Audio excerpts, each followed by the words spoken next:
Hello students, আমি Nitish sir জ্ঞানজ্যোতি coaching সেন্টারের পক্ষ থেকে তোমাদের প্রত্যেককে জানাই আরো একবার স্বাগত। তো স্টুডেন্টস, আজকে আমি তোমাদের সঙ্গে যে বিষয়টি নিয়ে আলোচনা করব সেটা হচ্ছে এনইপি 4 ইয়ার আন্ডার গ্র্যাজুয়েট প্রোগ্রামের অধীনস্থ যে সমস্ত ছাত্রছাত্রীরা বিভিন্ন কলেজগুলোতে পড়াশোনা করছো তাদের জন্য কিন্তু আজকে অতি গুরুত্বপূর্ণ একটা টপিক নিয়ে আলোচনা করব। সেটা হচ্ছে কিভাবে সব বিষয়ে আমরা পাস করব, তাই না? তো অনেক স্টুডেন্টের মধ্যেই প্রশ্ন থাকে যে স্যার আমরা তো পাস করতে পারছি না, একটা দুটো সাবজেক্টে ব্যাক পেয়ে যাচ্ছি। কিছু কিছু স্টুডেন্ট আমায় ফোন করে এখনো বলে স্যার এত ভালো পরীক্ষা দেই তারপরেও কেন ফেল করে যাচ্ছি, তারপরেও কেন ব্যাক আসতেছে এক দুটো সাবজেক্টে। তো আজকে এই প্রশ্নটার উত্তর তোমাদের দিয়ে দিচ্ছি। দেখো, নর্থ বেঙ্গল ইউনিভার্সিটির আন্ডারে আমি কিন্তু নকশালবাড়ি কলেজের প্রফেসর ছিলাম, 2.5 বছর আমি পড়িয়েছি এবং আমার টিউশন পড়ানোর অভিজ্ঞতা বিগত 17 বছর ধরে, কিন্তু কলেজের স্টুডেন্ট পড়ানোর আমার অভিজ্ঞতা বিগত 7 বছর ধরে আমি কলেজের স্টুডেন্টদের পড়াচ্ছি। 7 থেকে 8 বছর হবে মেবি। হ্যাঁ, তো এই দীর্ঘকালীন সময়ের অভিজ্ঞতায় আমি তোমাদেরকে বলতে পারি যে প্রথমত নর্থ বেঙ্গল একটা স্ট্র্যাটেজি আছে। কি? সাপোজ মনে করো আমি একটা জাস্ট স্ট্র্যাটেজি তোমাদের দেখাচ্ছি। মনে করো 12 নম্বরে দুটো প্রশ্ন লিখতে হয়, 12 দোকানে 24 নম্বর আমি ধরলাম, ঠিক আছে? তোমাদের 6 নম্বরে লিখতে হয় 4টে প্রশ্ন, 4 6 24 নম্বর। আমি এটা গড়ে হচ্ছে, সব সাবজেক্টের ক্ষেত্রে নয়, কিন্তু বেসিক কিছু সাবজেক্টের ক্ষেত্রে যেমন আছে যেগুলো 60 নম্বরের পরীক্ষা নর্মালি সেগুলো 3 নম্বরে লিখতে হয় 4টে, 3 4 12, এই হলো টোটাল 60 মার্কসের তোমাদের পরীক্ষা দিতে হয়, তাই তো? মোটামুটি আমি ধরলাম কোনো সাবজেক্টের ক্ষেত্রে দেখা যাচ্ছে 10টা এমসিকিউ, যেমন পলিটিক্যাল সায়েন্সে 10টা এমসিকিউ আছে, তারপরে অন্যান্য সাবজেক্টের ক্ষেত্রে বিভিন্ন সাবজেক্টে বিভিন্ন কোশ্চেন প্যাটার্ন আছে। কিন্তু এবার 12 নম্বরে তুমি যদি একটা প্রশ্নের উত্তর লেখো, মোটামুটি লিখে আসো, তাহলে 6 7 নম্বর তুমি মোটামুটি পেতে পারো।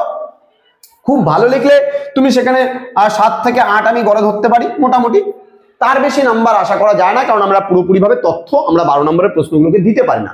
তবে নর্থ বেঙ্গলের টিচাররা যারা খাতা থাকে তারা মোটামুটি এই পর্যায়ে 8 নাম্বার ধরে রাখলাম আমি 12-এর মধ্যে আমি পাবো।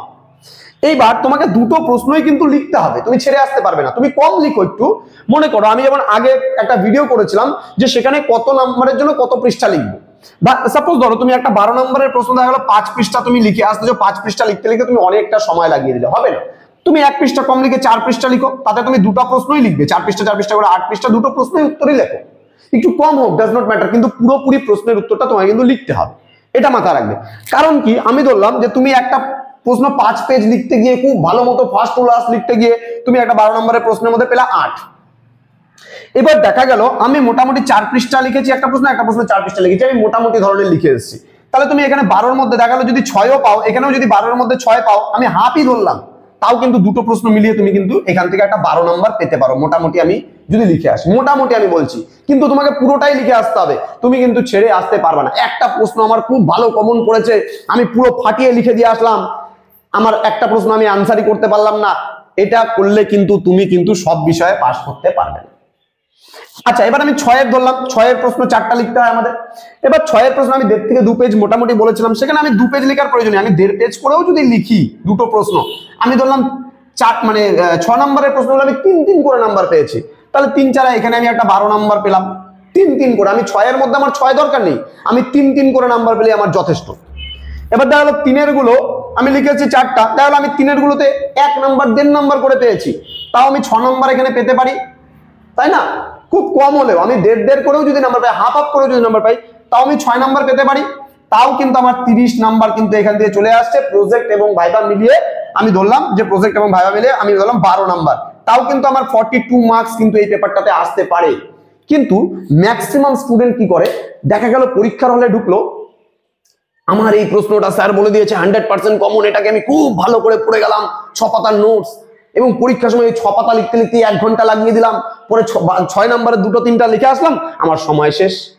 তাহলে কিন্তু পরীক্ষায় পাস করাটা খুব ডিফিকাল্ট হয়ে যাবে স্টুডেন্টস।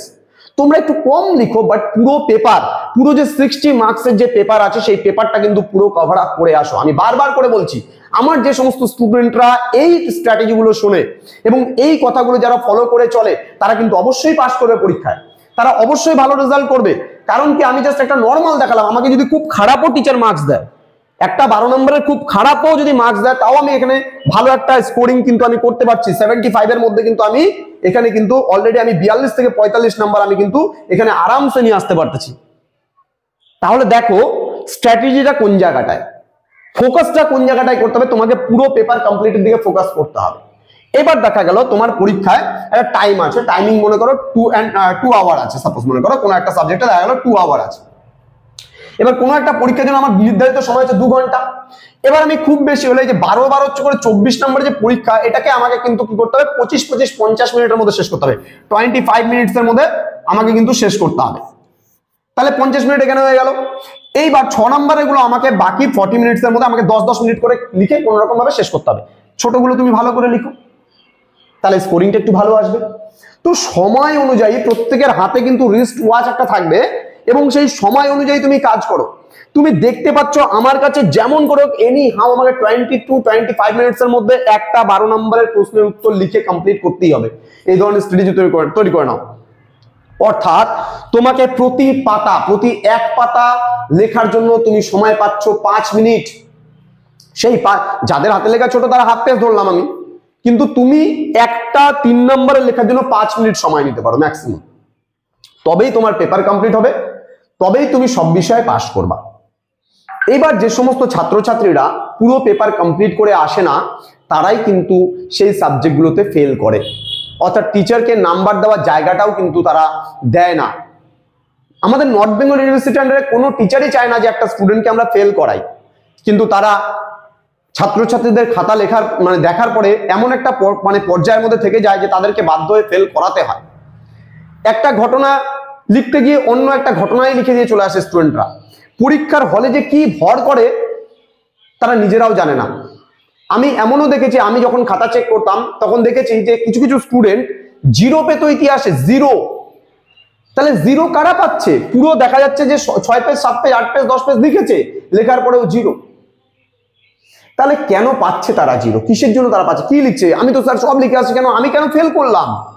পরীক্ষার হলে দাঁড়িয়ে তুমি অ্যাকুরেসি যা পারো, যতটুকু পারো বানিয়ে সেটুকুই লিখো। তুমি যা পড়েছো তার উপরে বেস করে লিখো। তুমি একটা টপিক দেখা গেল অন্ধকূপহত্যা আসছে, তুমি সেখানে পলাশীর যুদ্ধের কারণ পড়ে গেছো, ওটাই লিখে দিয়ে চলে আসলো, তাহলে কি তোমাকে নাম্বার দেবে?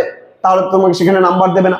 তাহলে তুমি যদি পাস করতে হয়, আমাদের এই যে সাজেশনস গুলো তোমাকে দেওয়া হয়েছে, সেই সাজেশনস গুলো দেখো, দেখে তুমি পড়ো, অবশ্যই তুমি পাস করবা।